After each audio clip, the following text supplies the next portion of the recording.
va débuter. Hop.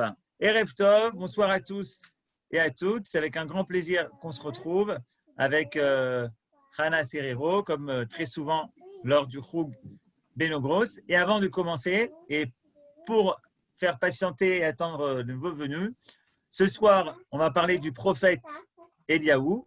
Et voilà une chanson du Rab Shlomo Karlibach qui, justement, va interpréter cette chanson sur Eliaou Hanavi. Donc, on écoute cette chanson et puis après, Hana Serrero enchaînera directement sur la conférence Eliaou Hanavi, celui, le prophète du retour. C'est parti.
Voilà, chers amis, on débute avec Hana qui a décidé de commencer en musique. Eliaou Hanavi, le retour du prophète, c'est un plaisir.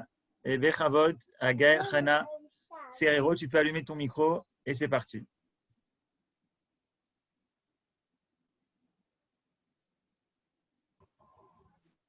Bonsoir. Alors, ça fait un moment qu'on ne s'est pas retrouvés, en fait. Et c'est une journée spéciale parce que d'abord, c'était la rentrée des classes. Donc, on est tous un peu… Moi, j'ai un qui rentre en Kita Aleph, un autre qui est rentré à la Yeshiva. Donc, c'est marrant. Robert et Colette Choucriel. Voilà, sur Eliaou Hanavi. Donc, allons-y. Alors, Eliaou Hanavi son histoire apparaît dans le premier livre des rois. Il est également mentionné par Malachi, le dernier des prophètes. Et on va le retrouver un peu partout. Il parsème la littérature juive, que ce soit dans le Talmud, dans le Zohar, dans aussi ce qu'on appelle le Siracide, c'est-à-dire la sagesse de Ben Sira, qui est un ouvrage apocryphe. Mais également dans le Nouveau Testament, puisqu'il va être le père fondateur de l'ordre des Carmélites. On va le retrouver aussi dans le Coran, sous un autre nom, proche de Éliaou, Élias. Et puis dans le livre étonnamment des Mormons, on retrouve aussi le prophète Élie, qui donc a plusieurs noms. Parfois c'est Élie, Éliaou, Ilia, Ilias, mais à chaque fois il est caractérisé par sa propension à faire des miracles. Et dans le Talmud, quand on débat d'une question de Gemara ou de Halacha, et qu'il y a une marloquette et qu'on n'arrive pas à trancher en faveur d'une réponse, eh bien on dit qu'on attend le jugement d'Eliyahu Hanavi, c'est lui qui apportera les réponses aux questions qui restent sans réponse.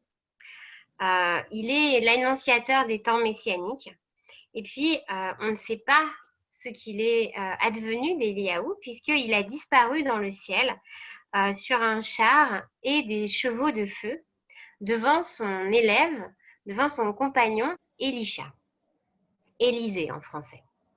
Alors on accueille, Eliyahu Hanavi est présent selon la tradition à toutes les Brit Milot, et puis au Seder de Pessah, on ouvre la porte, on attend Eliyahu Hanavi, et puis il y a ce dernier verre de vin du Seder de Pessah qui est le verre d'Eliyahu Hanavi, le verre de la Géoula, le verre de la délivrance. Il est ce qu'on appelle un mystagogue.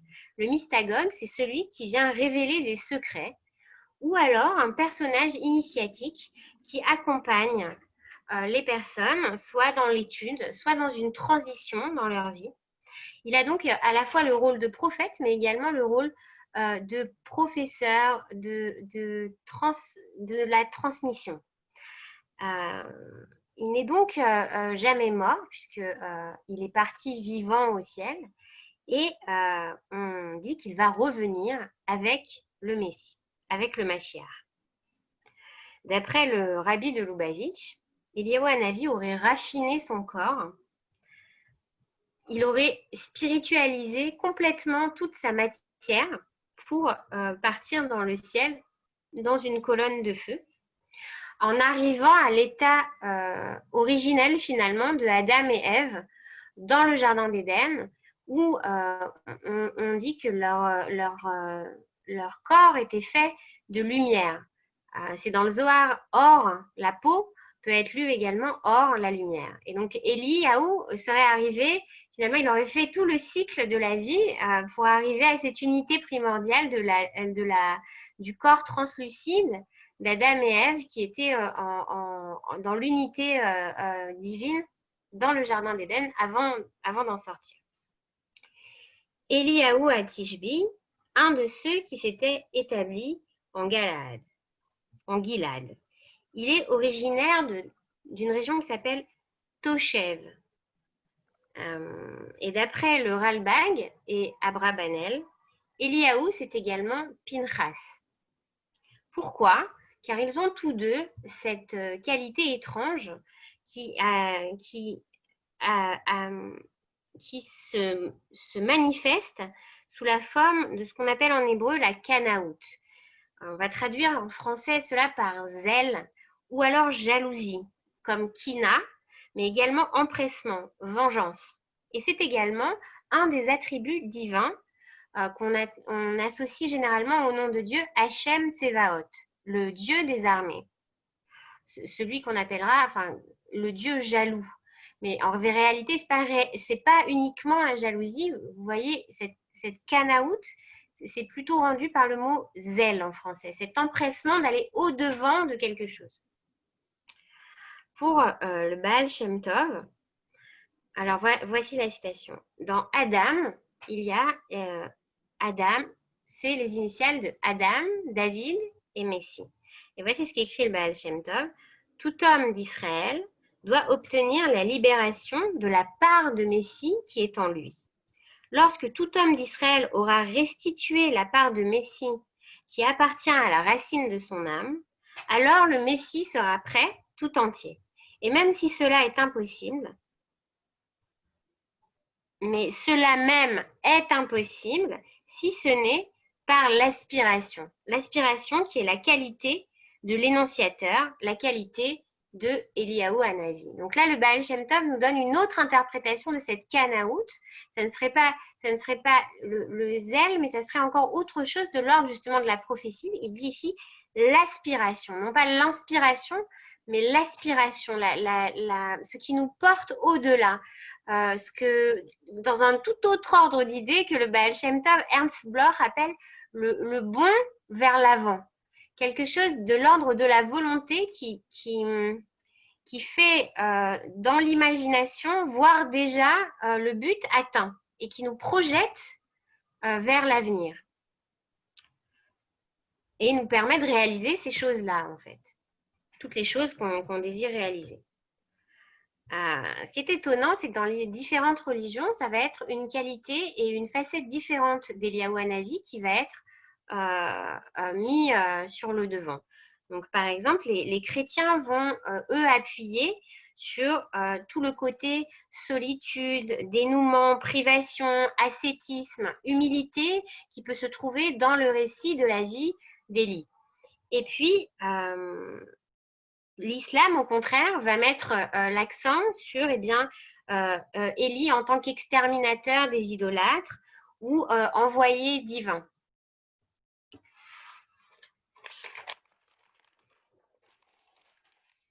C'est un prophète qui vit donc au 9e siècle avant Jésus-Christ, et c'est-à-dire avant notre ère, et c'est en moins 927, soit après la mort du roi Salomon.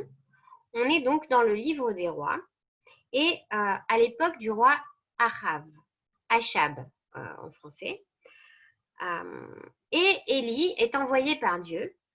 Voici. Élie le Tishbite, un de ceux qui s'étaient établis en Galade, dit à Achab: par le Dieu vivant, divinité d'Israël, à qui s'adressent mes hommages, il n'y aura ces années-ci ni pluie ni rosée, si ce n'est à mon commandement.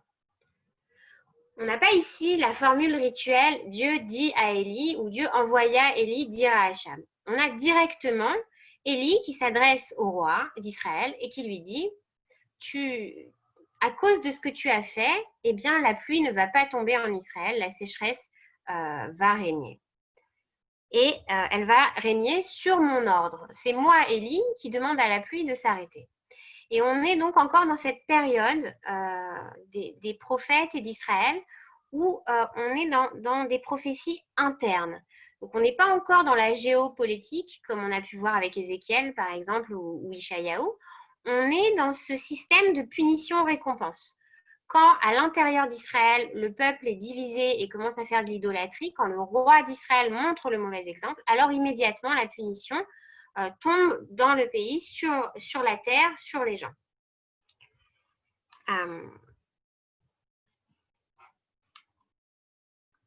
Immédiatement, Élie, donc cette fois-ci, voici Dieu qui lui dit, et la parole de l'Éternel lui fut adressée en ces termes: quitte ce lieu, dirige-toi vers l'Orient et cache-toi près du torrent de Kérit qui fait face au Jourdain. Donc Dieu lui enjoint, immédiatement après qu'il a annoncé au roi que la sécheresse allait régner et que la pluie ne tomberait pas, en lui disant que c'est à cause de lui finalement que ça n'allait pas tomber puisqu'il avait donné l'ordre à la pluie de s'arrêter, eh bien Dieu lui dit: va vite te cacher. Et tu iras te cacher à côté de ce torrent, le Kérit, c'est un affluent du Jourdain. Donc on est dans toute la région de Beth-Shean, d'accord? C'est là-bas le Jourdain et la vallée d'Israël où se passe toute cette histoire, c'est là-bas. Et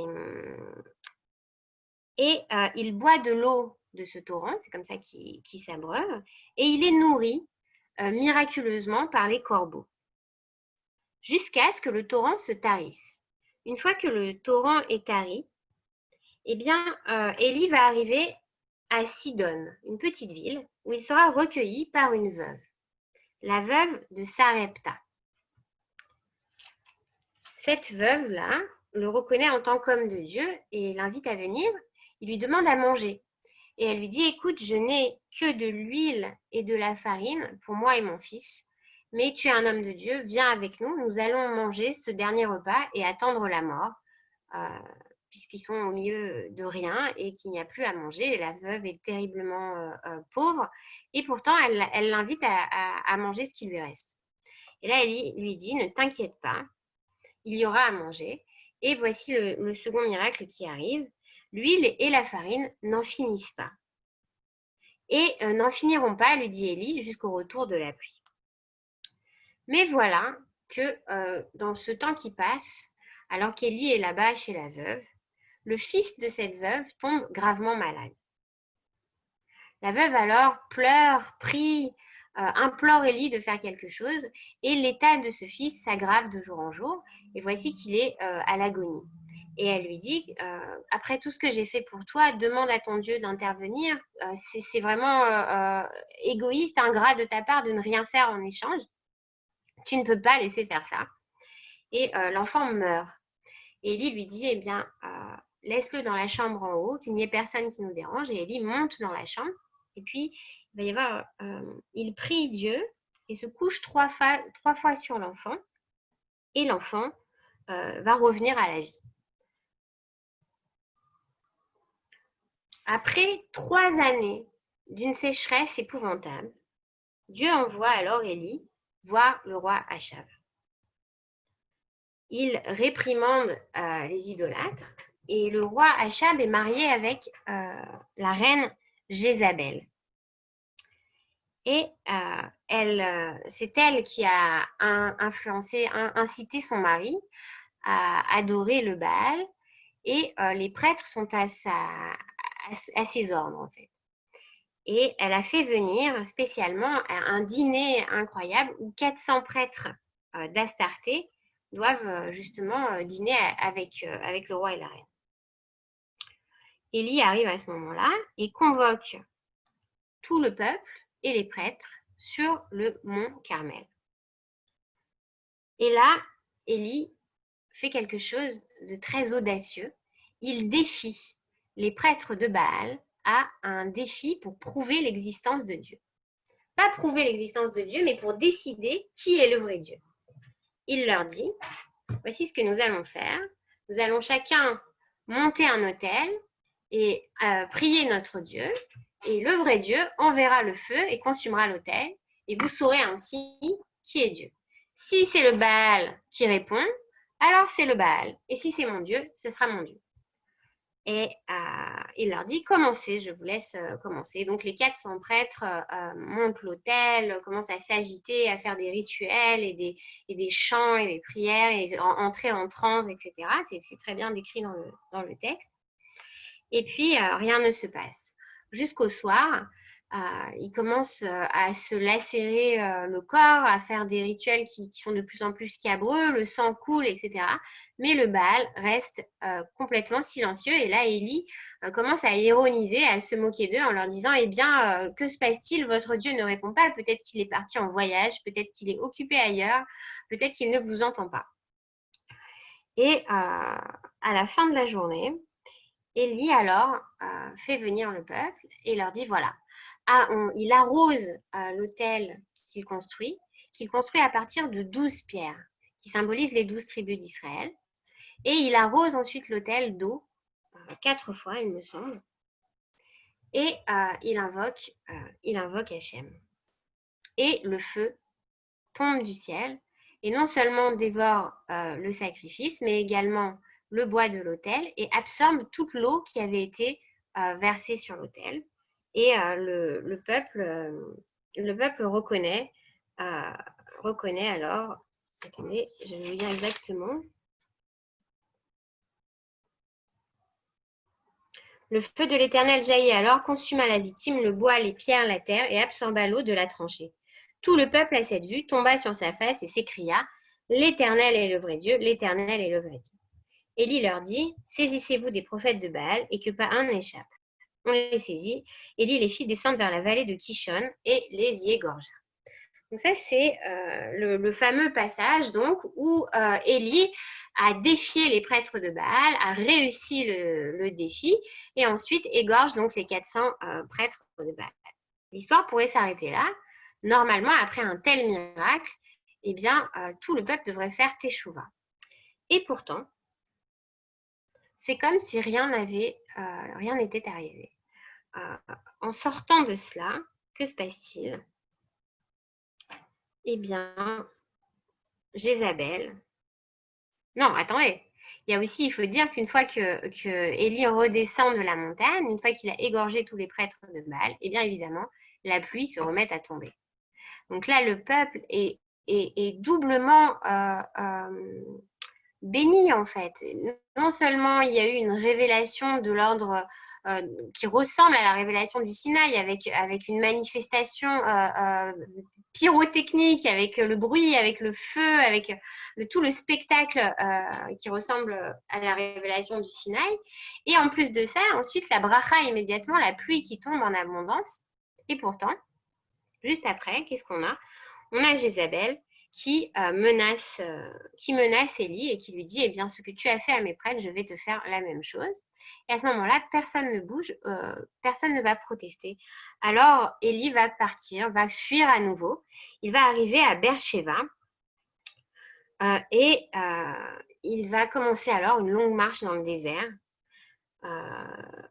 Il va traverser le désespoir, la faim, la chaleur. Il veut alors mourir et s'endort près d'un genêt solitaire au milieu du désert. Il est réveillé alors par un ange qui le nourrit plusieurs fois. Et rassasié, réconforté par ce repas miraculeux à nouveau, eh bien, Élie reprend sa marche dans le désert. Il marche alors 40 jours et 40 nuits. Là encore, le chiffre vous parle. On reviendra après sur la comparaison qu'il peut y avoir avec la révélation du Sinaï et en même temps là où ça s'écarte complètement. Donc 40 jours et 40 nuits de marche. Et voici qu'Élie atteint la caverne du Horeb, le Har Horeb, le mont Horeb.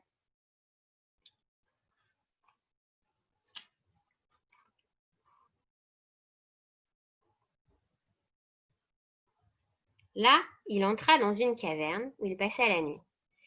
Et voici que la voix divine s'adressa à lui en disant « Que fais-tu là, Élie? Ma lechapo Eliaou » Il répondit « J'ai fait éclater mon zèle pour toi, mon Seigneur.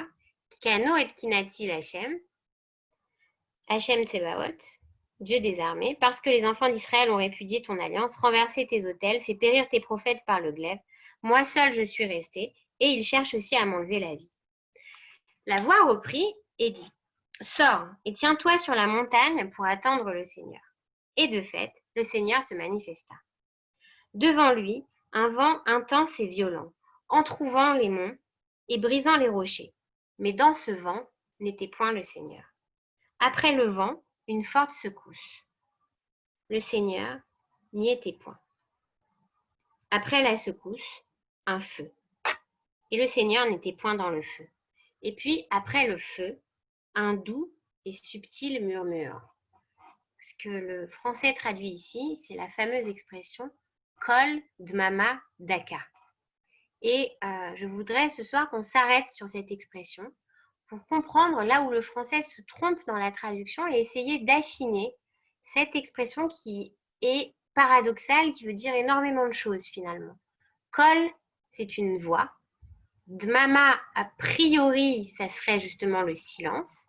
Et daka, ça vient du mot dak en hébreu, fin. Donc, si on voudrait traduire littéralement, ça serait la voix ténue du silence ou la voix du fin silence, enfin quelque chose de cet ordre-là.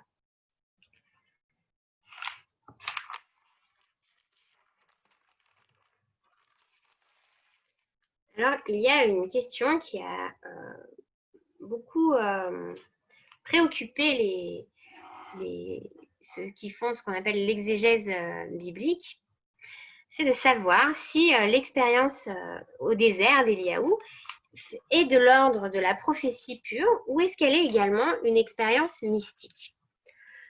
Donc, une expérience mystique, c'est la sortie de soi, la sortie de la conscience de soi vers quelque chose d'extérieur. Et il y a une volonté qui vient de l'intérieur et qui se projette vers l'extérieur.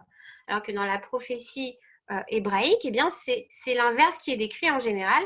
C'est Dieu qui se saisit du prophète qui est forcé par la parole de Dieu, qui est surpris par cette parole de Dieu, qui lui tombe dessus sans prévenir, sans crier garde. Alors que dans l'expérience mystique, il y a cette volonté de l'homme d'atteindre quelque chose d'extérieur, d'atteindre la transcendance, de sortir de lui-même. Alors, on ne va pas répondre tout de suite à cette question. Est-ce que l'expérience d'Élie est une expérience de l'ordre de la prophétie totale ou de l'expérience mystique, ou est-ce qu'il y aurait une troisième réponse? On va voir ça en même temps qu'on va explorer cette expression de Kol Dmama Daka. Ce qui est sûr, c'est que ce qui arrive à ce moment-là, c'est une théophanie. La théophanie, c'est une révélation, une manifestation de Dieu lui-même sous une forme ou une autre. Il y a donc dans ce récit d'Élie deux théophanies complètement antithétiques. D'une part, eh bien, sur le mont Carmel, le feu, le bruit, la violence de cette manifestation spectaculaire. Et puis, au milieu du désert, donc d'un côté, on a la collectivité, on est en haut de la montagne, et de l'autre côté, dans le fin fond du désert, devant cette caverne du mont Horeb, eh bien, dans la solitude la plus absolue, ce silence, ou ce non-silence, on ne sait pas encore ce que c'est, eh bien, il y a là-bas une autre théophanie qui nous révèle quelque chose de Dieu, mais donc quelque chose qui est absolument paradoxal. Dieu est-il dans le bruit, dans le feu, ou est-il dans le silence, ou est-il dans les deux à la fois, ou n'est-il au contraire nulle part? Et est-ce véritablement la question d'Eliaou? Est-ce que Eliaou a posé une question, Birklal? Est-ce qu'il a cherché à savoir qui était Dieu? Contrairement à Moïse, il n'a pas posé de question à ce moment-là. C'est plutôt Dieu qui a posé une question à Élie. Vous vous rappelez cette fameuse question? Malechapo Eliaou, ou Malechapo Eliaou, qu'en est-il de toi, Élie? C'est un peu, ça nous rappelle une autre question qui apparaît dans le Tanakh, la première question, la toute première question que Dieu pose à Adam, Ayeka, où en es-tu de ton chemin? Et puis Adam qui fait semblant, et Dieu qui fait semblant aussi de ne pas savoir où est Adam, Adam qui fait semblant de ne pas savoir où est Dieu. Et puis ici, on a cette inversion, cette question à nouveau qui saisit Élie, Malechapo Eliaou, qu'en est-il de toi? Sous-entendu, où en es-tu de ton chemin? Et quel chemin as-tu pris? Alors, pour ce qui est de l'expérience mystique, on pourrait relever des tas de choses qui pourraient nous faire pencher du côté justement de cette extase de la part d'Eliaou, parce que d'abord, eh bien, il se retrouve tout seul pendant ce passage du désert. Il est également, eh bien, il est saisi par des sentiments qui le traversent, des émotions qui le traversent. On a toutes ces phrases neutres.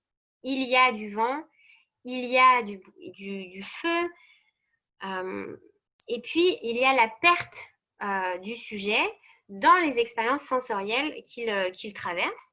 C'est ce qu'on appelle une approche négative du divin.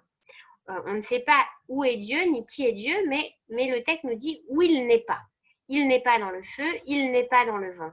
C'est ce que dit le Rambam. On peut savoir ce que Dieu n'est pas, mais on ne peut pas savoir ce qu'il est. Et puis, il y a cette espèce d'absorption du moi d'Élie dans la présence divine, comme s'il arrivait finalement à une communion, à traverser ce silence, à se perdre dedans pour toucher à la présence divine.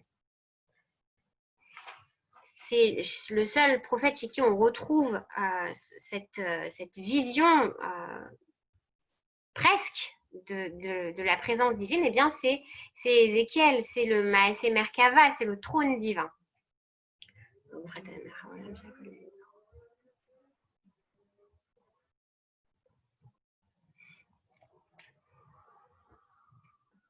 Si on arrivait à prouver qu'il y a une part d'expérience mystique dans l'expérience d'Élie, eh bien, ça serait le plus ancien récit d'expérience mystique qui remonte donc à la haute antiquité.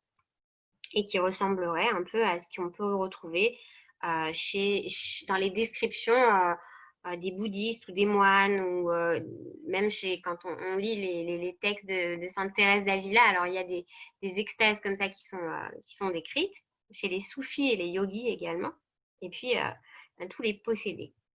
Et puis, il y a aussi les étapes de l'expérience, la manifestation qui se fait par degrés. Le vent, le tremblement, et puis le feu, et puis tout d'un coup, le silence. Mais André Neher, lui, nous montre, s'attarde vraiment sur l'expression de Dmama, Kol Dmama Dag.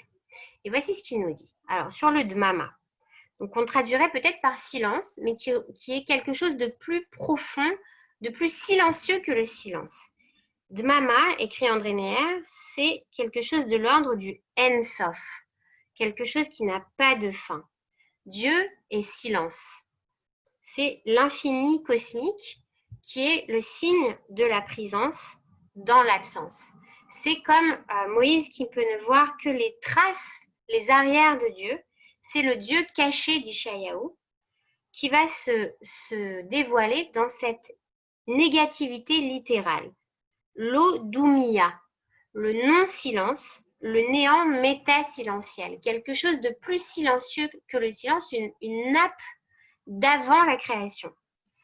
Et c'est là un paradoxe que l'on retrouve très souvent dans toute la mystique et la kabbale juive, dans le Zohar, etc. Il y a ce silence d'avant la création qui s'oppose complètement, donc, les révélations qui s'opposent.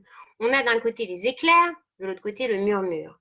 D'un côté, on a la montagne, de l'autre côté, on a la grotte. D'un côté, on a le Carmel, de l'autre côté, on a le Horev. N'oubliez pas que le Horev, c'est le Sinaï. C'est la montagne qui est appelée montagne de Dieu. Et puis d'un côté, eh bien, on a au Carmel, que s'est-il passé? Il y avait ce défi pour prouver à tout le monde que Dieu existe, et puis ça a marché, mais là-bas, la parole a été dévaluée, comme si ça n'avait marché pour rien, comme si on avait demandé quelque chose à Dieu, de briser l'ordre de la nature, parce que c'est ça le miracle, c'est l'intervention divine à l'intérieur du quotidien des lois qu'il a mis en place du monde.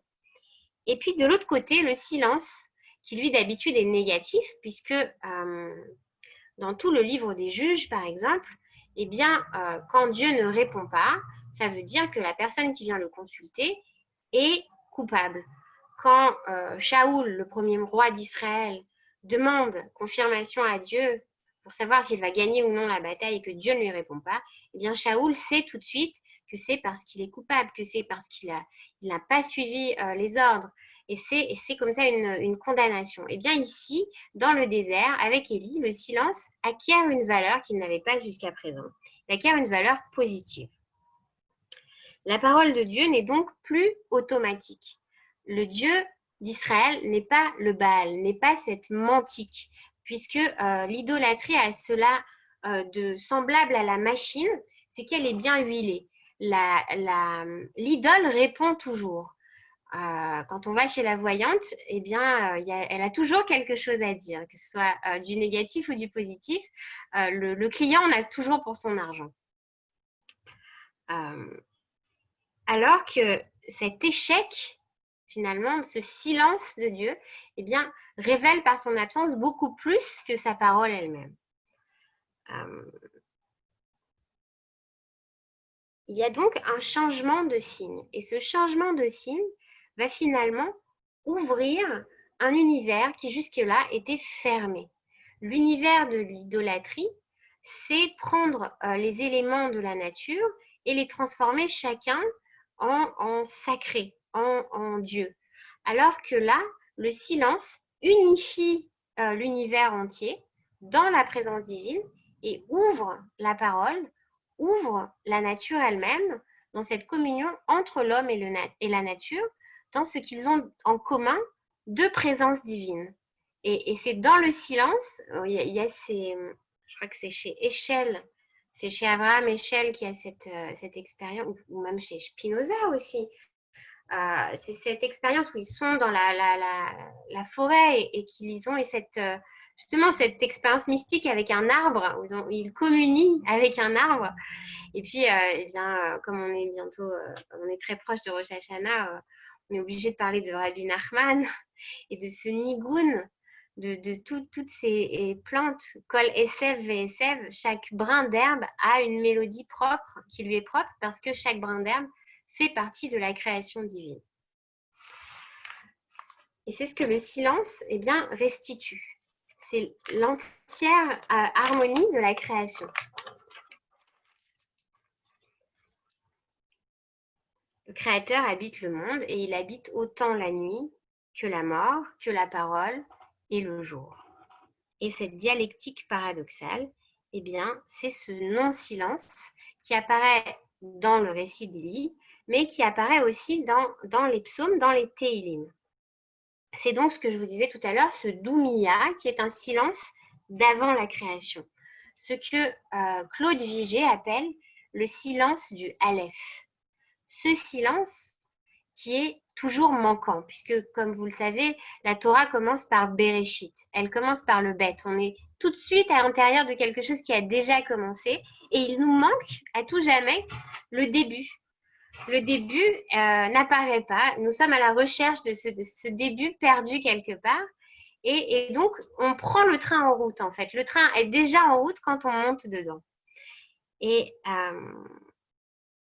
ce Aleph-là, qui est caché, c'est comme ce Messie perdu. Vous savez, si quelqu'un aujourd'hui se lève en disant « Je suis Mashiach », eh bien, ce n'est pas Mashiach, puisque Mashiach, pour être Mashiach, doit être caché. Et il sera révélé par ses actions, par son action sur le monde, mais certainement pas en s'auto-proclamant Messie. Eh bien, c'est pareil pour ce Aleph, il est caché. Et il a en lui pourtant toutes les paroles. C'est ici que se cache toute l'énergie créatrice, tout cet élan en fait. L'homme lui-même fonctionne de cette manière-là. C'est le silence avant l'action. Et on avait déjà parlé de ça quand on avait parlé justement de la parole et du silence, en disant que la parole, elle est traître, elle est ambiguë, parce que quand on parle, on choisit les mots, alors que le silence, lui, contient tous les mots, toutes les lettres. Et donc, quand on fait silence, on peut parler finalement beaucoup plus que quand on parle. Et c'est pour ça qu'à ce moment-là, Élie est dans la certitude de Dieu. Alors que dans le Carmel, le miracle a été éphémère, le feu divin est descendu, il a touché les esprits à ce moment-là, mais le lendemain, tout le monde avait déjà oublié ce qui s'était passé. Alors que le silence qui dure, le silence dans lequel on entre, et dans lequel on va tous rentrer, on entre tous dans cette période justement de préparation au fête de Tishri, c'est ce retour à soi, c'est ce retour à ce silence intérieur, qui est aussi un retour à soi, et en même temps qu'en étant un retour à Dieu, nous permet de toucher à cette unité. Et pourtant, ce qui est étonnant, c'est que cette révélation est encadrée par la parole. Vous vous rappelez cette question, Ma lechapo Eliaou, qui nous fait penser à Adam, mais qui nous fait penser également à Avraham. Lech lecha, part pour toi. Cette question de Dieu est toujours une mise en marche. C'est un moteur pour l'homme. C'est cette question de Yom Kippour qui va retentir, qui retentira qu'on soit à la synagogue ou pas, qui retentit dans l'âme juive, le son du chauffard qui pose cette question, Ma lechapo Eliaou, qu'en est-il de toi? Et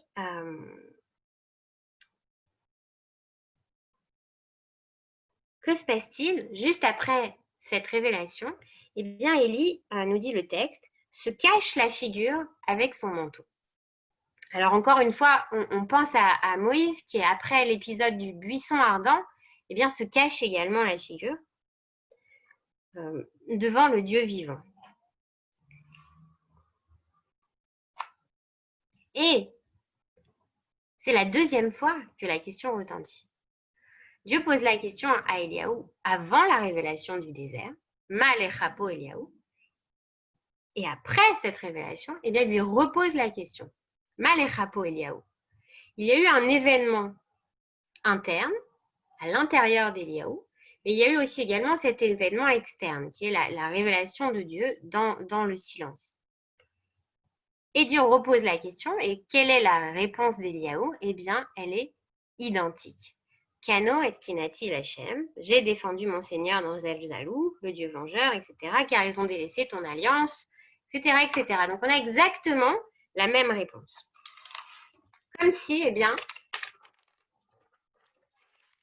Élie n'avait pas progressé malgré ce qu'il a traversé.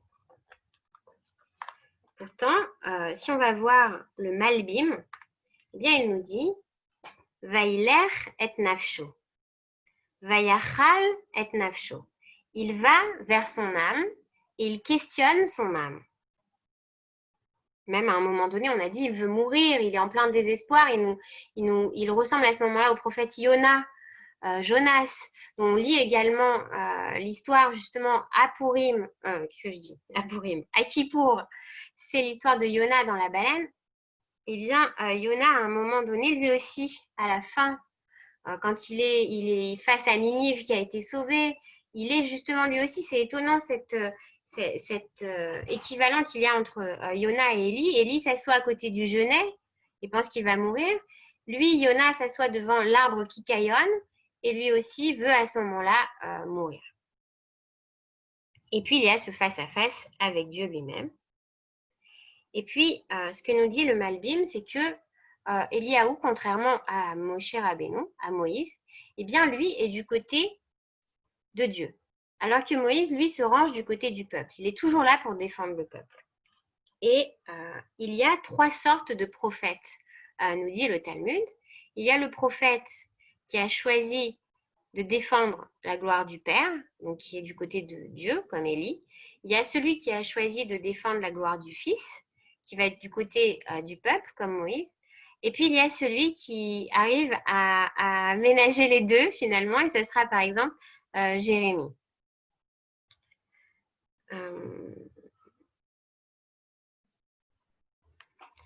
Alors, que se passe-t-il après? Après cela, Dieu dit comme ça. Après cet épisode du désert, eh bien,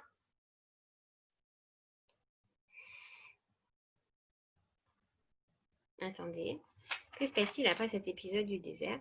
Eh bien, il ne se passe rien. Rien n'a changé à nouveau. Et très rapidement, finalement, eh bien, Dieu va dire à Élie, je te retire ta prophétie et je vais la donner tu vas enseigner, tu vas te faire un élève. Et c'est à ce moment-là que Élisha va rentrer dans l'histoire d'Élie, va être saisi par la parole de Dieu et va à ce moment-là suivre Élie tout au long de son parcours et va apprendre avec lui et va et retourne au désert de Damas et Élisha, fils de Shaphat, tu oindras comme prophète car il est impossible de continuer avec ta prophétie. Alors, on va s'arrêter une seconde là-dessus. On a dit que ça ressemblait au Matan Torah. Alors, c'est vrai que ça ressemble au Matan Torah dans la révélation spectacle. On a dit le feu, le bruit, le vent. Mais pour le Rav Igal Ariel, dans Migdash Meler, eh bien, le fracas, le feu, le bruit, le vent n'est pas la révélation divine elle-même. Au Sinaï, après toute cette préparation pyrotechnique, il y a un silence et la voix retentit. Et c'est à ce moment-là que le peuple voit Dieu. Et donc, pour le Rav Ariel, on ne peut pas comparer les deux. On peut comparer la révélation du Sinaï plutôt justement au moment du silence. D'ailleurs, on dit que il y a un midrash là-dessus qui dit que justement, ils n'ont pas entendu les Asara Dibrot, les 10 commandements, mais ils n'ont entendu que le Aleph, qui contenait tous les commandements, toute la Torah. Et puis, le Rav Ariel nous dit, ça ressemble plutôt à ce que dit Eliphaz dans Yov, qui dit « Il m'est venu une révélation furtive, mon oreille a saisi un léger murmure. » lui aussi trouve Dieu dans le silence. Alors finalement, tout ce bruit, toute la scène du Carmel n'aurait été qu'une entrée en matière, une préparation pour mettre le peuple dans l'état adéquat pour recevoir la véritable révélation. Sauf que dans l'histoire d'Élie, eh bien c'est Élie tout seul qui va être témoin de la scène du désert. Le peuple ne sera pas là à ce moment-là. Pour Saadia Gaon, eh bien, la révélation de Dieu a une valeur pédagogique. On va du facile au difficile. Et voici ce qu'il écrit. Lorsqu'il a voulu faire entendre sa voix à Moïse, il a ménagé sa vue en l'élevant de façon progressive. Il lui a donc fait apparaître un feu terrestre dans le buisson. Comme il est dit, il vit que le buisson était embrasé par le feu. Lorsqu'il a pu supporter cette lumière, il lui a fait apparaître la lumière de l'ange. Il lui a montré la lumière appelée Shrina, la présence. Comme il est dit, Dieu l'appela du milieu du buisson. De même pour la révélation du Sinaï et de même pour Adam. Dieu ménage son prophète en lui montrant ce qu'il connaît, ce qu'il peut supporter. Donc le bruit, le feu, le fracas, avant le silence, c'était finalement pour préparer Élie et son corps à recevoir cette révélation. Revenons à nouveau sur ce Dmama, ce Kol Dmama Daka. Quelle est la première occurrence de ce mot dans la Torah? Eh bien, c'est avec Aaron à Cohen. Vaïdom Aaron. Vous vous rappelez? Aaron s'est tu. C'est juste après la mort de ses fils qui sont entrés dans le Saint des Saints, dans le Kodesh à Kodashim, alors qu'ils ne devaient pas le faire à ce moment-là, et qui ont été brûlés justement par la présence divine. Eh bien, ils ont été là aussi trop zélés. À nouveau, cette Canaout, eh bien, Aaron alors va se taire, mais d'un silence qui dépasse le silence, va y dom à Aaron. Il est pas muet, il y a un autre mot en français, il est complètement aphone, qui est à la fois de l'ordre de la surdité et du silence de la parole. Et c'est la Kabbalah totale. Ça veut dire qu'il reçoit, qu'il accepte entièrement la justice divine. Ol Malchut Shamayim. Ce qui n'est pas comme ce qu'on appelle, nous, en hébreu, quand on dit le silence, c'est le sheket ou shtika. C'est pas la même chose. Ici, ce dmama, il vient de douma, doumiya, mais il vient aussi de la racine d'âme, le sang. Nefesh Achaim, ou c'est la racine de la vie, l'âme de la vie. Et donc, ce silence peut être autant minuit que midi. Et ce qu'on appelle également, en Kabbalah, justement, une Aspaklaria Meira. Celui qui reçoit ce silence, eh bien, il reçoit la révélation de la présence divine directement, sans aucun intermédiaire, comme Moïse, par exemple. Ou comme Jonas, Yona, dont on parlait tout à l'heure, quand il est dans le poisson, quand la baleine l'avale, Ruth Reichelberg écrit cette disparition à soi-même, c'est une mise en gestation de soi au sein de la présence. Et elle dit là-bas, il rentre dans la bouche du poisson, dans le ventre du poisson, comme dans une immense synagogue. Et puis, il y a ce chiffre 3. Pendant 3 jours, Élie va marcher dans le désert avant d'arriver au Horeb.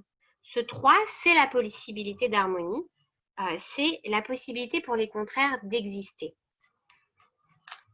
Et le Malbim reprend l'explication du Radak en nous disant le feu, le bruit, le vent, ce sont des écrans qui tombent les uns après les autres pour dévoiler la présence. Ce sont des clipotes, des écorces qui tombent les unes après les autres. Et elles sont introduites par le gâteau cuit sur les braises que Élie mange juste avant d'entreprendre sa marche dans le désert. Ce gâteau de Réchafim. Réchafim, en hébreu, ce sont les braises. Et ces braises-là, eh bien, ça nous rappelle les braises justement que mange Ishayahu. il mange des braises et ensuite seulement il peut sortir la prophétie. Et écrit le Malbim, c'est la Klipat Noga Betor Haïn Achashmal. La dernière écorce fine avant d'être dans l'œil du cyclone en fait, au sein même de la présence. Alors l'âme devient son propre centre, le chemin de l'âme, au milieu de la multiplicité abyssale des choses, vers l'expérience de la réalité divine, conçue comme l'unité primordiale de toute chose. Alors finalement, Élie, c'est un échec ou une victoire?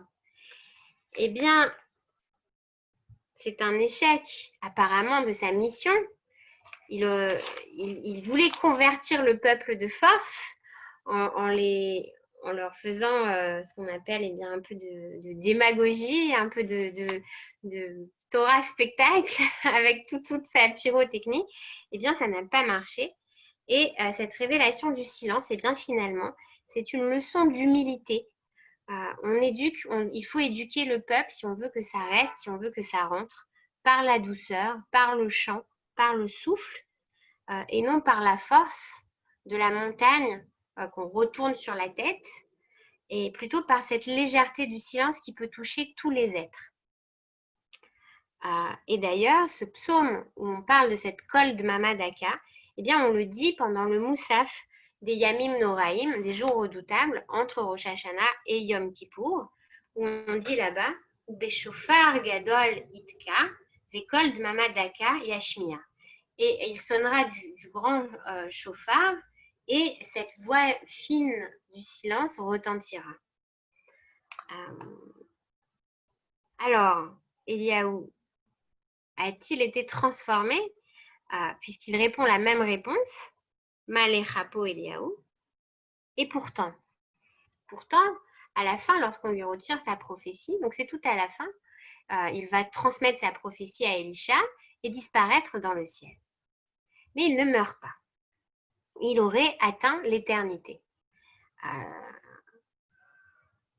On le retrouve dans le Tanakh chez le dernier des prophètes, Malachi, qui nous parle d'Eliaou et qui nous dit « Souvenez-vous de la loi de Moïse, mon serviteur, à qui j'ai signifié sur le Horeb des statuts et des ordonnances pour tout Israël. Or, je vous enverrai Élie le prophète, avant qu'arrive le jour de l'Éternel, jour grand et redoutable. Lui ramènera le cœur des pères à leurs enfants et le cœur des enfants à leurs pères, de peur que je n'intervienne et ne frappe le pays d'anathème. » Donc non seulement il n'est pas mort, mais il reviendra pour ramener le cœur des pères aux enfants. Ce ne sont pas les enfants qui reviendront vers leurs parents, mais les parents qui reviendront vers leurs enfants dans un mouvement finalement inverse du mouvement du respect et de la tradition. On a ici plutôt le mouvement justement de l'éducation et de la transmission qui fait que le cœur des pères reviendra aux enfants et ensuite seulement le cœur des enfants reviendra aux pères. Élie vient là pour réparer finalement cette chaîne des générations, pour renouer et rendre chacun à l'état de ce maillon dans la chaîne. On peut voir ces deux apogées, le Carmel et le Horeb, finalement comme deux étapes. La première étape, Élie fait la révélation du corps par la terre et l'eau. Dans la deuxième étape, il va faire la révélation de l'âme. Et c'est pour ça peut-être qu'il atteindra l'éternité, puisque il arrivera à se lier par la matière au Carmel avec Dieu et par la spiritualité au Horeb par le silence. Et puis, au moment de partir, eh bien, il passe le Jourdain et il ouvre les eaux du Jourdain avec son manteau. Donc, on a l'impression de rejouer la scène de Moshe Rabbeinu avec la mer Rouge qui va s'ouvrir en deux. Là, Élie, avec son manteau roulé, touche l'eau et les eaux s'ouvrent en deux. Et Élie passe avec Élisha, ils arrivent sur l'autre rive. Et puis, ils s'envolent alors dans un char de feu. Et là, Élisha va prendre le manteau. Juste avant ça, Élie demande à Élisha, il lui dit, voilà, je vais partir maintenant. est-ce que tu as un désir? Est-ce que tu as un souhait, quelque chose à me demander avant que je parte? Et Élisha lui dit, je ne demande qu'une chose, c'est d'avoir le double de l'esprit que tu as, de la révélation divine que tu as. Élie lui dit, tu me demandes quelque chose de très difficile, mais si tu me vois partir, alors ça veut dire que ton vœu est exaucé. Et effectivement, Élisha voit Élie partir dans le char de feu et prend le manteau et il ouvre les eaux, Khazara, à nouveau, et on repart dans l'autre sens. Et donc tous les élèves alors voient qu'Élisha a hérité de l'esprit de Élie et qu'il va continuer son travail. On verra après comment on finit ça.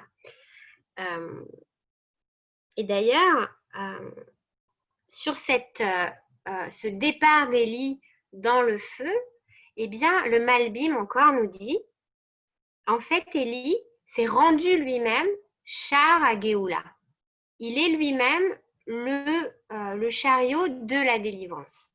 Il fait partie intégrante de sa prophétie. Ça veut dire que son corps de prophète s'est changé lui-même en prophétie, puisque c'est lui, c'est ça qui va revenir annoncer le Mashiach, le Messie. C'est même plus de l'ordre du psychodrame où on joue un jeu, mais c'est cette fois-ci de l'ordre de l'identification totale, puisqu'il est arrivé à se raffiner totalement au point de faire qu'un avec le feu de la présence divine.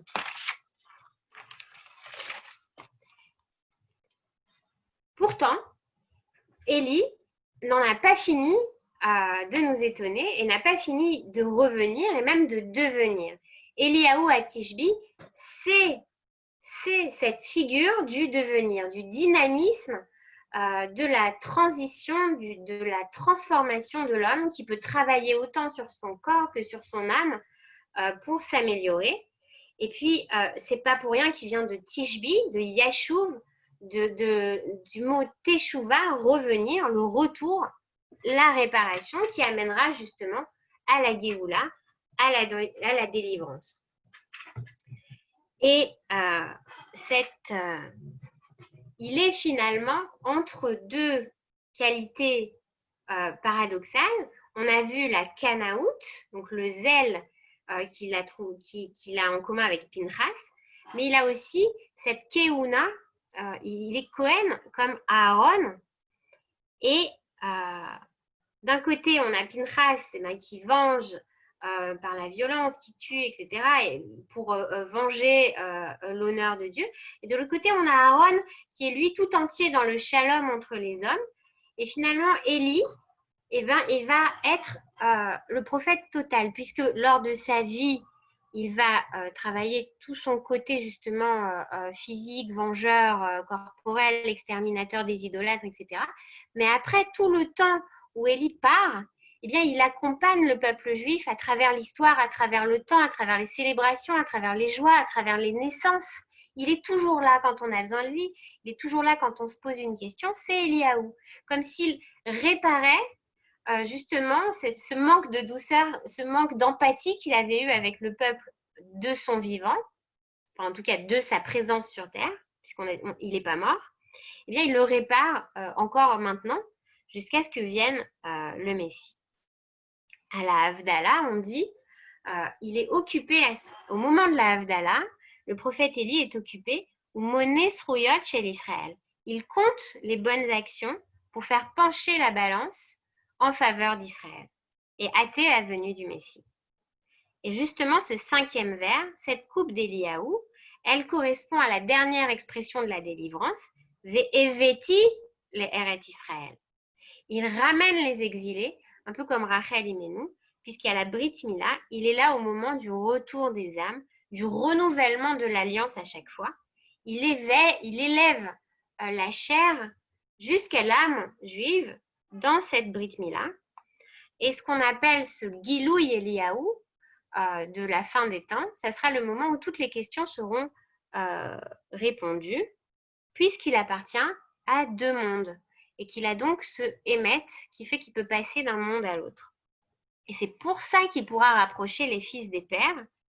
Et il nous livre ici un secret, cette fameuse fraternité que nous dit Manitou qu'il faut atteindre, d'arriver à élever des enfants qui puissent être des frères. eh bien, ça ne peut passer seulement que par une paternité apaisée, ou une maternité apaisée, en tout cas une parentalité bonne. Justement, ces cœurs des pères qui reviennent au fils.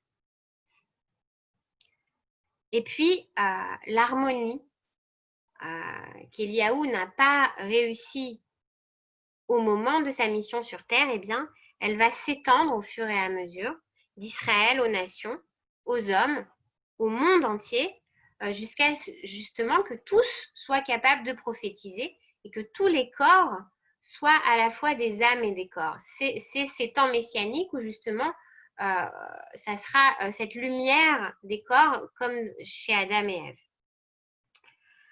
Donc, il enseigne le retour du corps à l'âme finalement et c'est un enseignement qui va nous servir en ce temps de Elul.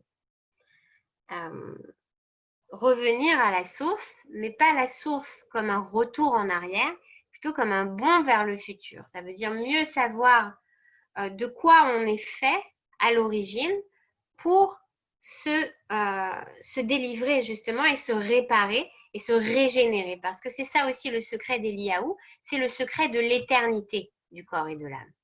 Le secret de la résurrection des corps. Et ça ne peut passer finalement que par une âme qui a trouvé le silence de Dieu. Et puis, c'est Malachi, le dernier des prophètes, qui nous parle de Élie. Et on nous dit que Malachi, c'est le dernier prophète et c'est aussi Ezra, le dernier des sages. Il y a là une continuité finalement. Comme si Eliaou, Eliaou, c'est celui qui est toujours vivant, c'est l'espoir que rien ne peut écraser, c'est la promesse qui est toujours renouvelée, c'est cette Bria Hadasha, cette nouvelle genèse qui arrive à chaque Seder de Pessah. À chaque fois qu'on raconte l'histoire, à chaque rituel, à chaque Shabbat, le monde se recrée complètement et l'homme se ressource à ce moment-là et se recrée lui-même complètement.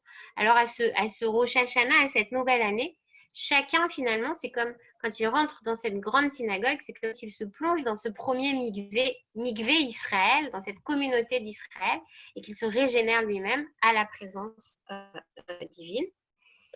Et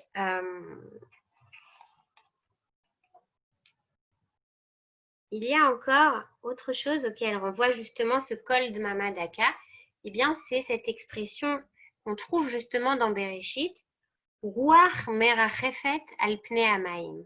Ce souffle divin qui a soufflé sur les eaux et qui a donné vie à toute la création. C'est le silence organisateur du chaos d'avant la création. Et c'est ça que nous avons besoin en ces temps mouvementés. C'est un silence organisateur du chaos. Et ce bruissement ténu, on l'entend également dans le Zohar qui nous parle du bruissement ténu des ailes des oiseaux. C'est un nouveau langage, dit le Zohar. Une nouvelle forme de vie où l'âme et le corps sont en paix l'un avec l'autre. Et seulement alors on peut entendre la mélodie de la création et du créateur. C'est comme dans Shir HaShirim, il est écrit « Adror higia ba'aretz ». Le dror, c'est le moineau. Le dror, je crois que c'est le moineau. Le moineau est revenu au pays. C'est-à-dire à nouveau, il y a des oiseaux qui chantent en Israël. Qu'est-ce que c'est? C'est pour le Rav Kook et Rabbi Akiva, Shir HaShirim, c'est le texte le plus saint des saints. Le Kodesh HaKodashim de tous les textes de Torah pour le Rav Kook et Rabbi Akiva, c'est le Shir HaShirim. Pourquoi? Parce que c'est un récit d'amour et de langueur, de patience et de nostalgie. Car il est des palais qui ne s'ouvrent qu'au son de certains chants, nous dit le Zohar. Simani kachotam, alibecha kachotam, alzorecha, ki aza kamavet ahava, kasha kesheol kina, rechefia, rechef esh shalevetia. Inscris-moi sur ton cœur, comme un sceau sur ton bras, car l'amour est fort comme la mort, la passion dure comme le shéol, ces braises de feu, une flamme divine. Et là, on a cet amour direct, ce shefa, cette bracha de Dieu qui descend au-delà de l'espace et du temps, qui dépasse les contingences finalement. Et on comprend alors que cette kina de Élie, cette jalousie, ce zèle, cette exaltation, eh bien, c'est cette passion de l'amour divin qui peut être autant du côté de la mort et du shéol, de l'enfer, que de la vie et de l'éternité. C'est les deux faces d'une même pièce en fait. Et c'est l'alliance des deux qui permet d'entretenir la femme. Réchafim, ces braises dont on parlait tout à l'heure, du gâteau de l'ange, eh bien, il y a encore ces braises ici dans le Shir HaShirim. Les braises, elles ont cette qualité-là. Soit elles mettent le feu et elles enflamment tout l'autel, soit les braises, au contraire, elles sont enfouies dans les cendres. Et lorsque le peuple part en exil, lorsqu'on est dans la tristesse, lorsqu'on est dans la douleur, l'amour divin, il est comme des cendres cachées sous la poussière, sous les cendres. Mais il y a les braises qui restent dans le feu éteint. Et il suffit de souffler sur ces braises pour que le feu reparte. Et c'est ça ce que vient nous apprendre Eliaou. L'homme doit souffler sur les braises. Et comment il souffle dans les braises? C'est ça la teshuva, c'est ce doux murmure qui réveille l'homme. Ben Adam malecha nirdam. Tu t'es endormi, homme, tu t'es endormi, souffle sur les braises, réveille-toi. Et comment tu vas souffler sur les braises? Eh bien, en chantant, en priant, en se tournant vers Dieu qui n'attend que ça. Et alors, on peut conclure finalement que ce qui arrive dans ce texte de Élie, c'est un double mouvement. C'est à la fois évidemment une prophétie hébraïque complètement, entièrement, qui vient de Dieu, et en même temps un mouvement de Élie qui se tourne vers Dieu. Et c'est ce qu'il y a de spécial chez ce prophète, c'est ce double mouvement. En même temps, l'homme se tourne vers Dieu et en même temps, Dieu essaye d'atteindre l'homme. Et c'est pour cela que autant la matière avec le Carmel est atteinte que le spirituel au Horeb. Et c'est pour cela que Élie a ce rôle clé d'être cet intermédiaire entre les mondes. Ce char à Géoula dont parlait le Malbim et qui peut faire qu'il est de tous les temps et de toutes les joies. Et voilà, on a terminé. Je vous finis juste peut-être l'histoire elle-même, que vous ne restiez pas comme ça historiquement parlant. Une fois que il y a eu cette histoire des prêtres de Baal qui ont été égorgés, le roi Achab et Jézabel ont continué à régner et à faire des choses de pire en pire. Et puis c'est après toute l'histoire d'Élie que va arriver l'histoire de la vigne de Naboth. C'est le roi Achab a un voisin, Naboth, qui a une merveilleuse vigne. Et il lui dit, je veux ta vigne, donne-la-moi, cède-la-moi, je suis prêt à te l'acheter pour un grand prix d'argent. Et Naboth refuse, il lui dit, je ne peux pas te céder l'héritage de mes pères. C'est plus important que n'importe quelle somme d'argent que tu peux me donner. Il revient chez lui, Achab, le roi, revient chez lui avec la figure complètement effondrée. Et sa femme lui dit, qu'est-ce qui t'arrive? Tu es le roi d'Israël, comment ça se fait? Voilà, il n'a pas voulu me céder sa vigne. Alors elle lui dit, ne t'inquiète pas, je vais m'en occuper. Et qu'est-ce qu'elle fait? Elle envoie des lettres en disant, il faut mettre Naboth comme quelqu'un de grand et de reconnu, et ensuite l'accuser d'avoir trahi le roi et le condamner à la lapidation. Et tout ce qu'elle échafaude se déroule. Et Naboth est lapidé par le peuple qui obéit aux ordres de Jézabel. Après cette histoire-là, Élie, à ce moment-là, encore une fois, parle et énonce la malédiction sur Achab et Jézabel en leur disant « Toi, Achab, tu mourras et les chiens lécheront ton sang, et toi, Jézabel, tu seras dévoré, ton corps sera dévoré par les chiens. » Après cela, et puis après, il doit fuir à nouveau, parce qu'évidemment, à chaque fois qu'Élie parle, eh bien, il est acculé, terrorisé, on essaye de l'attraper, etc. Bon, donc toujours, il s'en va, et puis toujours, il trouve refuge au Carmel. Et puis après ça, on a la guerre de Ramoth en Gilad. Donc, c'est une guerre contre la Syrie, a priori. Et le roi Achab se demande si oui ou non il va faire la guerre. Et pour cela, il consulte ses prophètes. Il a 400 prophètes. C'est étonnant, à nouveau, le même nombre revient. Donc, cette fois, c'est 400 prophètes d'Israël. Et il leur pose la question, est-ce qu'il faut faire la guerre? Est-ce que je vais la réussir? Et tous les prophètes, à l'unanime, les 400 prophètes lui disent, oui, tu vas réussir, bien évidemment, tu vas gagner, et tu auras la vie sauve, etc. Et puis, il y en a un qui habite en Israël et qu'on appelle prophète de malheur. À ce moment-là, c'est le prophète Mikaïou. Il dit, je veux avoir confirmation, je ne suis pas sûre, je ne me sens pas bien, appelez-moi celui-là, on va voir ce qu'il va dire. Et Mikaïou sait qu'il, s'il parle en négatif, il sera mis à mort. Donc au début, il dit, non, je dis comme tout le monde. Et le roi lui dit, je vois bien que tu mens. Et finalement, Mikaïou lui dit la vérité, il lui dit, eh bien, tu trouveras là-bas ta mort, la prophétie d'Élie va se réaliser, etc. Et donc, il est jeté en prison par le roi qui ne peut pas supporter d'entendre la vérité. Et c'est donc là le fameux test des prophètes de mensonge et des prophètes de vérité.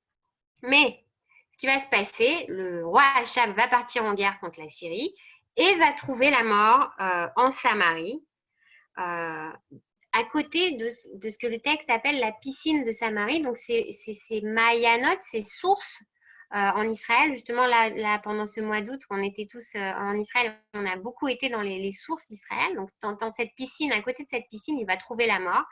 Et le sang du roi va se déverser dans l'eau. Et les chiens vont venir boire le sang de Achab, comme dans la malédiction. Et les prostituées se baignent dans cette piscine. Donc, voilà pour la première partie de la malédiction. Après, il faut aller voir, vous savez, là, encore quelques minutes, j'ai terminé. Le second livre des rois, après la mort d'Achab, Moab se révolte contre Israël. Et c'est Achazia qui, lui, va être roi d'Israël et va tomber d'un échafaudage et se blesser. Et alors, il va consulter le Baal pour savoir si son état va empirer et qu'il va mourir. Et Élie, à nouveau, apparaît à ce moment-là en disant, n'y a-t-il pas de Dieu en Israël que tu dois consulter le Baal? Et alors, à ce moment-là, on envoie à nouveau des hommes pour attraper Élie, qui se réfugient sur le Carmel. Il y a 50 hommes en armes qui viennent pour l'attraper. Élie leur dit, reculez, parce que sinon j'envoie le feu divin sur vous. Et les hommes approchent. Élie réduit en cendres 50 hommes du roi qui viennent pour l'attraper. Et cette chose-là va se passer 3 fois de suite. Donc 3 fois de suite, 50 hommes en armes vont être réduits par le feu. Donc vous voyez, Élie, finalement, après la révélation du silence, continue à utiliser le feu divin pour punir tout le monde. Mais il s'évertue et ça ne marche pas. Ça ne marche pas. En tout cas, c'est un échec à ce moment-là, puisqu'à chaque fois, il y a à nouveau de l'idolâtrie et c'est de pire en pire. Et puis, Achazia va mourir donc de ses blessures et Yoram va prendre sa place. C'est à ce moment-là que la prophétie passera de Élie à Élisha. Ça y est, cette fois-ci, là, Dieu a dit à Élie, ça y est, c'est bon, laisse tomber. Tu vas servir à autre chose, viens, on va faire autre chose de toi. Là, c'est pas bon, c'est pas pour toi. Donc, à ce moment-là, ça passe à Élisha. Et ce qui va se passer avec la prophétie d'Élisha, et qu'on voit tout au long, c'est qu'en fait, Élisha reproduit tous les actes d'Élie comme s'ils étaient déformés. Presque pareil, mais à des détails près qui changent. Donc, par exemple, donc on a dit tout à l'heure, il prend le manteau, il ouvre les eaux, ok? Après ça, il va y avoir à nouveau la pluie et la sécheresse. Il va faire revivre un enfant. Il va faire aussi ce miracle-là qu'il n'y a pas assez à manger et finalement il y a assez à manger. Sauf qu'à chaque fois, en fait, c'est doublé. Tout est doublé chez Élisha. Donc, quand Élie donnait à manger à la veuve de Sarepta et à son fils, Élisha lui donnera à manger pour 100 hommes. Qu'est-ce qu'il fait aussi? Pareil, la farine, il n'y avait pas assez pour faire à manger et il y a plein de farine. Il va guérir des lépreux en leur disant de se baigner dans le Jourdain, c'est Élisha. Il va rendre aveugles les Syriens qui viennent se battre. Et puis, arrive alors, et on finit là-dessus, quelque chose d'étrange. Il va sacrer roi en cachette quelqu'un qui s'appelle Yéhou. Yehou, c'est le commandant des armées. Et Élisha va le sacrer roi en cachette en lui disant « Tu seras le roi d'Israël ». Et il maudit à ce moment-là Jézabel en lui rappelant la prophétie d'Élie. Et Yehou, à ce moment-là, commence à se mettre dans la tête que peut-être, c'est pas une rigolade, c'est pas une blague, et que peut-être qu'il peut être roi. Et il rentre alors dans un espèce de jeu. Il fait semblant. Et il décrète en Israël, il dit voilà, tous les prêtres de Baal, il faut faire un grand congrès, venez tous vous rassembler dans le temple de Samarie. Je veux adorer le Baal. Avant moi, Achav et Jézabel ont adoré le Baal. Moi, je veux faire encore plus qu'eux, encore mieux qu'eux. Et donc, tous les prêtres de Baal, de tout Israël, se rassemblent dans le temple de Samarie. Il y a là donc une espèce de, vraiment tout un spectacle qui est mis en scène, quelque chose de l'ordre de la ruse. Et en fait, Yehou fait semblant. Jusqu'au dernier moment, il fait semblant qu'il va consumer l'autel du sacrifice au Baal. Sauf qu'au dernier moment, il ferme la porte et il met le feu au temple et brûle tous les prêtres à l'intérieur du temple. Et c'est comme ça qu'il va enlever finalement l'idolâtrie du pays d'Israël. Et il recevra comme bénédiction d'avoir 4 générations sur le trône d'Israël. Et lui-même, son règne durera 28 ans. Et voilà. Oui, je n'ai pas parlé de la mort de Jézabel, mais bon, c'était juste après son mari. Elle est dévorée donc par les chiens, elle est vengée. Enfin, Naboth est vengé par Yehou. Et après cela, il va faire la prophétie d'Élie jusqu'au bout. Élie avait prévu à Achab, il lui a dit « Toute ta famille sera exterminée jusqu'au dernier ». Il faut savoir qu'à ce moment-là, dans tout Israël, il y a 70 fils d'Achab sur tout le territoire. Et Yehou, pour mener à bien la prophétie d'Élie, va à nouveau user de ruse en leur envoyant des lettres pour les convoquer au palais, etc. Et les 70 fils seront égorgés. Voilà. Donc, pour ce long récit qui nous a emmené du bruit et de la fureur au silence et à l'apaisement que je nous souhaite à tous dans ces temps tempétueux.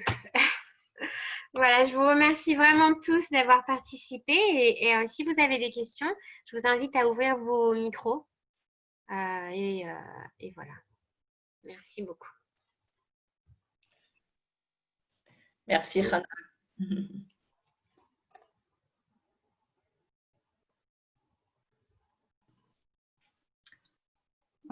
J'aurais peut-être une question, je ne suis pas sûre. Je suis pas sûre. Oui. On dirait, comme vous avez dit, il y a une ombre d'échec. Je dis une ombre parce que c'est probablement pas réellement un échec chez Eliaou. Est-ce que c'est parce qu'il appartient à un niveau de Mashiach qui n'était pas encore le temps à l'époque et c'est pour ça qu'il a dû débarrasser le plancher et être remplacé par Elisha ou qu'est-ce qui s'est passé exactement? qu'on voit, en fait, ce qu'on a vu, par exemple, quand on avait vu le prophète Ishayahu, c'est pareil, non, c'était pas Ishayahu, c'était Jérémie, si, c'était Ézéchiel. On n'a pas fait. C'était Ézéchiel, si. Ézéchiel et Jérémie ont deux manières de régir la politique d'Israël qui sont totalement opposées. Et on a vu que la politique d'Ézéchiel, en tant que prophétie, est un échec. Et en fait, ce qu'on observe tout le temps, c'est que finalement, c'est toujours un échec. C'est toujours un échec. Les prophéties finissent, enfin, les prophètes, en tout cas, à un moment donné, eh bien, jettent l'éponge. C'est pour ça que le Mashiach n'est pas encore arrivé. Mais je demandais ça parce qu'on dit que Eliyahu Navi n'est jamais mort et qu'il reviendra. Donc, il y a certainement une différence entre lui et les autres prophètes. On ne dit pas ça de tous les prophètes. Donc, oui. Et c'est ce qu'on a vu aujourd'hui, c'est qu'il a eu droit à 2 sortes de révélations qui l'ont qui l'ont fait appartenir à deux mondes différents. La deuxième révélation du silence, finalement, c'est ça qui lui a permis ensuite de ne pas mourir et de passer dans un autre ordre. Et il a toujours été de toute façon du côté de Dieu. Donc, il est passé de l'autre côté tout en étant entre les deux, en fait. Il est le passeur. C'est en ça qu'il s'est transformé, parce que finalement, on a posé la question tout à l'heure de savoir s'il est altéré par ses révélations ou pas. Et oui, il l'est, puisqu'il ne meurt pas, il est éternel. Donc, il est ce passeur. Ça veut dire qu'il n'est pas mort, mais il n'est pas mort.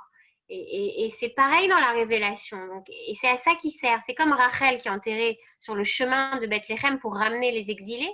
Eh bien, Eliaou, c'est pareil. Il est toujours là pour nous aiguiller, pour nous montrer la voie, pour nous aider. Et c'est ce qu'on vient d'expliquer maintenant, c'est que c'est un réveil, c'est une borne sur le chemin finalement. Il accompagne. C'est pas pour rien qu'on dit qu'il accompagne le Messie. Il nous accompagne, il accompagne Israël. Ouais. Hannah, tout à l'heure, tu parlais de Moshe, qui a toujours qui prenait le parti du peuple, en regard et en contraste à Eliaou qui prend le parti de Dieu. Et les deux ne sont pas morts. Les deux sont partis directement au ciel. Est-ce qu'il y a un lien entre les deux? Est-ce que c'est le revers de la même médaille? Est-ce qu'ils sont complémentaires? Est-ce qu'il y a des indications de ça dans le Kabbale, dans le Zohar ou ailleurs que tu aurais lu? Moi, je vous ai dit tout ce que j'avais cherché. Maintenant, on peut encore chercher beaucoup. Il faut voir ça. Non, on a relevé plein d'équivalences entre Moshe et Élie. Ça a l'air d'être l'inverse. Et pourtant, ils arrivent au même résultat. C'est pour ça que je parle de revers de la médaille. Par contre, ce qui n'arrive pas, c'est que Moshe, lui, n'est pas là. Contrairement à Élie qui est là, qui nous accompagne dans les joies, qui est toujours là. Moshe, il a été puni. Donc, il n'est pas mort, mais il n'est pas là non plus. Alors que Élie, lui, il était du côté de Dieu. Donc, maintenant, il est obligé d'être avec le peuple. Alors que Moshe, lui, il était avec le peuple. Alors, maintenant, il est avec Dieu complètement. C'est-à-dire que même son corps, à Moshe, il a réussi à être avec Dieu. Je crois qu'elle est là la différence. Tu n'as pas parlé de son passage à Haïfa. Au Carmel. Au Carmel. Au Carmel, oui. Au Carmel. Oui. Peut-être tu es arrivé après, c'était au début. On a parlé de… Ah, tout au début, peut-être, oui. Ouais. Si. On a parlé sans arrêt du Carmel. Le Carmel, c'est Haïfa.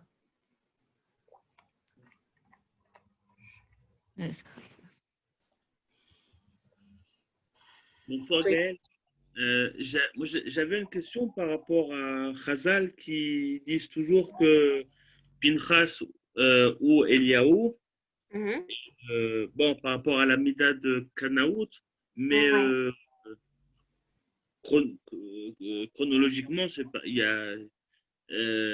c'est comme si Eliaou avait toujours existé. Pinchas ne peut pas être Eliaou. C'est Eliaou qui peut être Pinchas, c'est l'inverse. C'est une indication. Le Midrash, il vient nous apprendre quelque chose. Après, on vient de voir que Eliaou, il a beaucoup de formes. Et donc, tout est possible. Il n'est pas chronologiquement limité, en fait. Donc, il peut être aussi bien, il fait partie aussi bien de l'avenir des joies d'Israël que du présent des joies d'Israël, que du passé, je pense. Alors justement, qu'il soit intemporel depuis sa présence physique, ça je peux comprendre, mais antérieurement, c'est plus compliqué. Tu vois ce que je veux dire? Non, au contraire. Ah bon? Du moment qu'il est devenu éternel et qu'il est passé à un autre ordre, alors il est dans la vision du monde de Dieu, qui n'est pas une vision chronologique, qui est une vision globale, tu vois. Donc lui, Eliaou, c'est comme s'il pouvait se déplacer sur l'échiquier à droite ou à gauche, dans le passé ou dans le futur.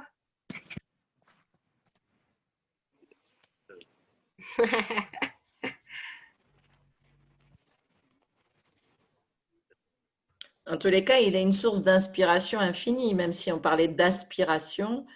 Il donne l'inspiration à des milliers d'années à toutes les religions. Enfin, même les Bahaïs ont choisi le Carmel pour. C'est très impressionnant. Ouais. Plus on cherche sur Eliyahu Hanavi et plus on trouve de choses et on trouve à quel point il est fédérateur de l'humanité. Finalement, il apparaît un peu partout. C'est vraiment étonnant. Bah, c'est très, étonnant. Ah non, c'est étonnant. Non, c'est pas étonnant. Au contraire, c'est encourageant.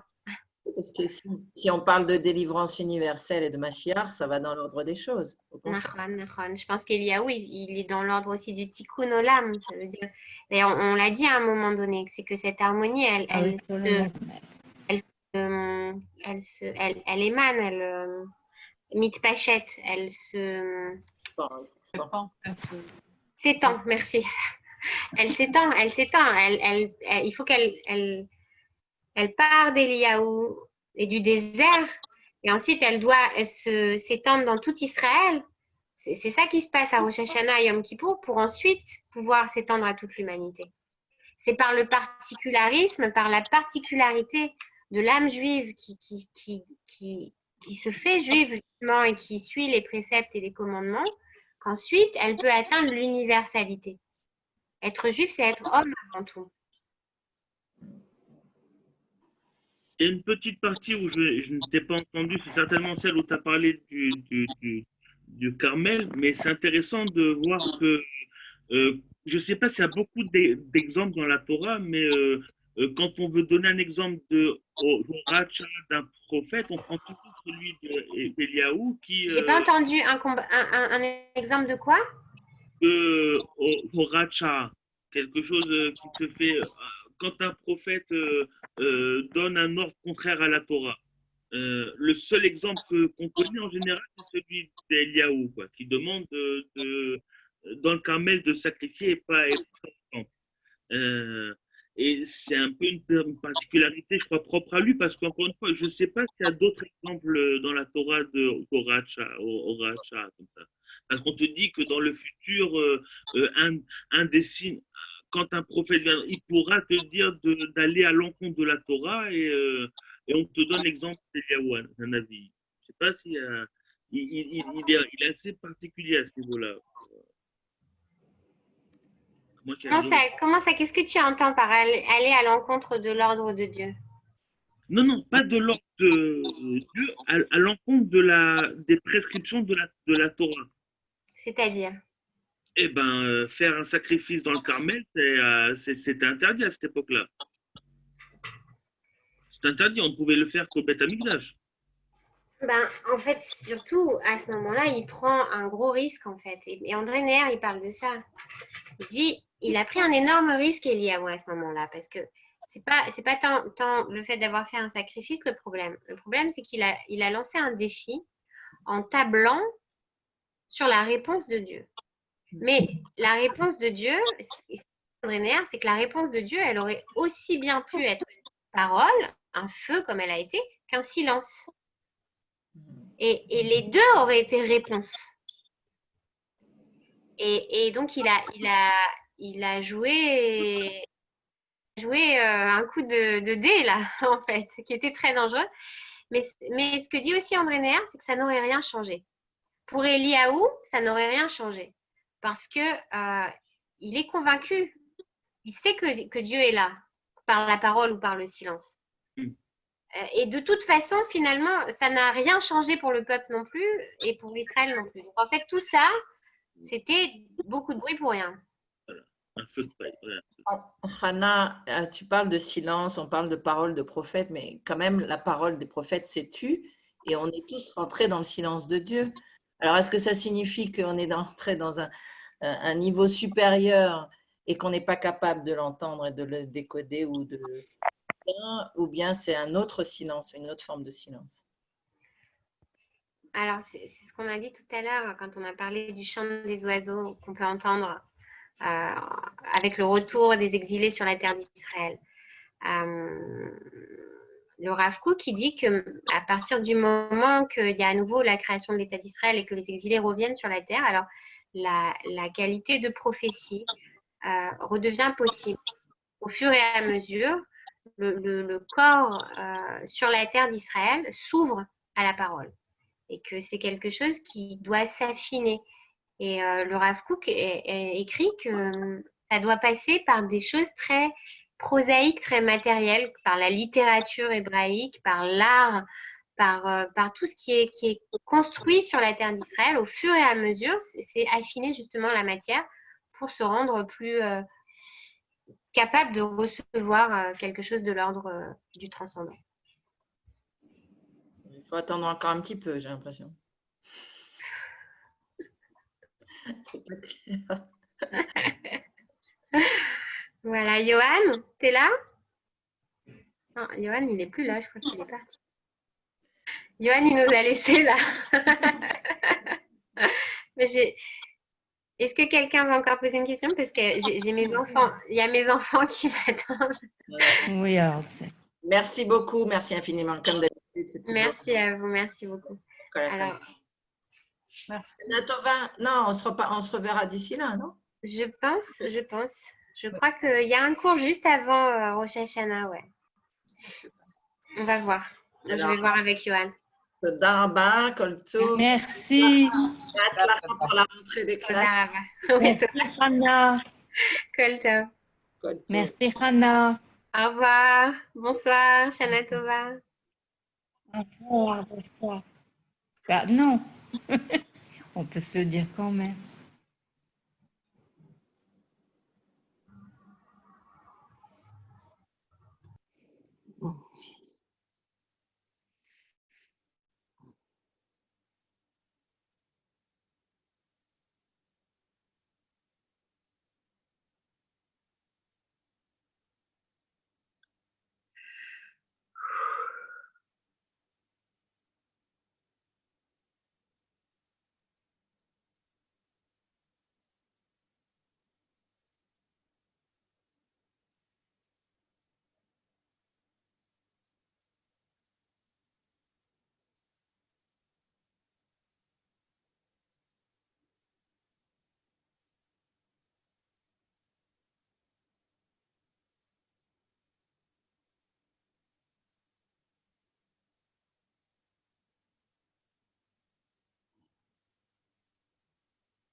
Écoutez.